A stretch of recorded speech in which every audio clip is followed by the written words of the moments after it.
Shinseki calls it quits. President Obama says he's accepted the VA chief's resignation with considerable regret. That is, of course, following mounting calls for the resignation over reports of mismanagement within the VA healthcare system. Is the VA better off now that Shinseki's out? And Senator Chuck Schumer and gubernatorial hopeful Rob Astorino sounded off to Andrew about what they have to say about Shinseki's resignation, the economy, and the heroin epidemic.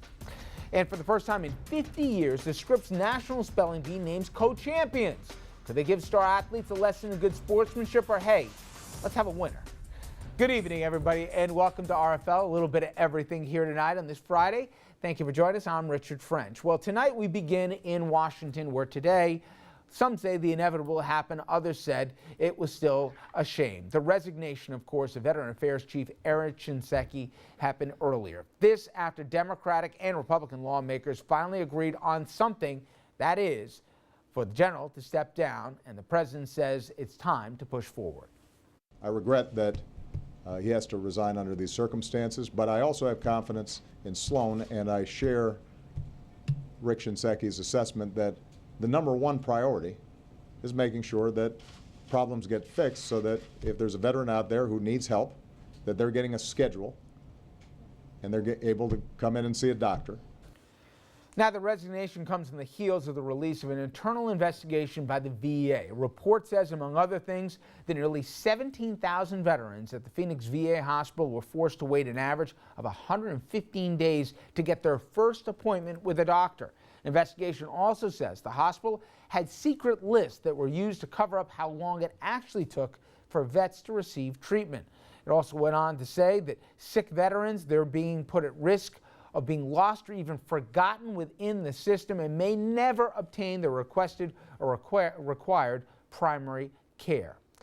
So we got into all of this early today, and also the politics, of course, a part of this.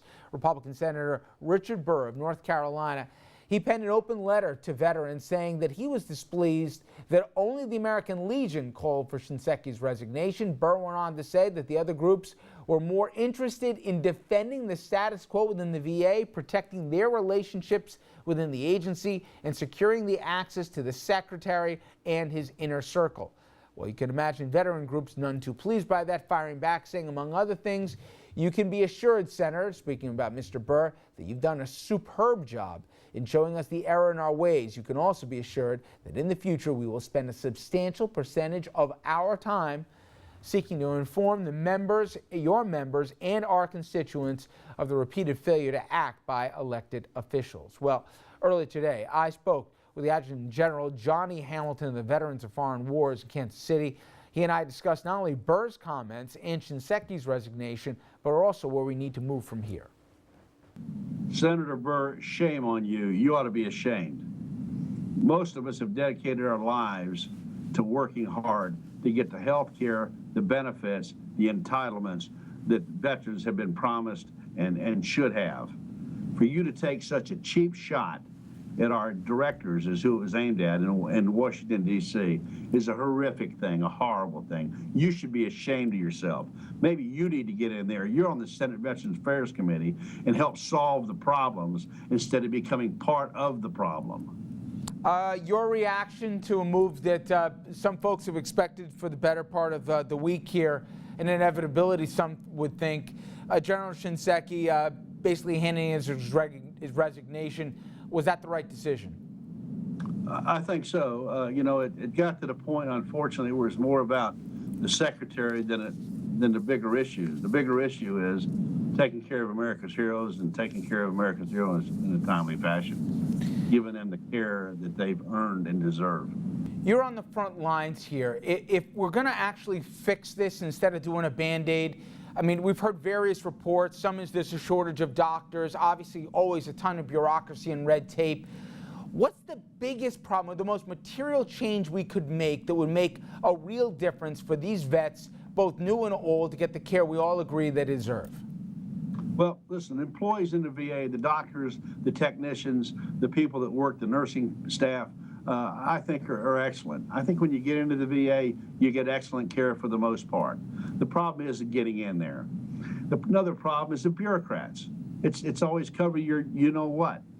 Let's look as good as we can look. It's not about looking good. Maybe we ought to have some people running hospitals and outpatient clinics who throw their hands up and say, you know what? My doctors can't handle the workload here. If you're in Florida, Texas, Arizona, California, you have to wait a lot longer than you should. They talk about now fee basis. That's maybe what we need to do immediately. If someone has to have an appointment, they can't get there in a reasonable time, you send them out to the civilian world on a fee basis and get them taken care of. You know, I've said all along, President Obama said to me, I will not leave this mess to the next president. When I was commander-in-chief last year, Mr. President, you're running out of time. We're running out of time. Things need to be done. This has been going on for years and years and years. We seem to pass it on from one way to the other. You know, if you look at the Congress, they can't even pass a budget. They can't handle sequestration.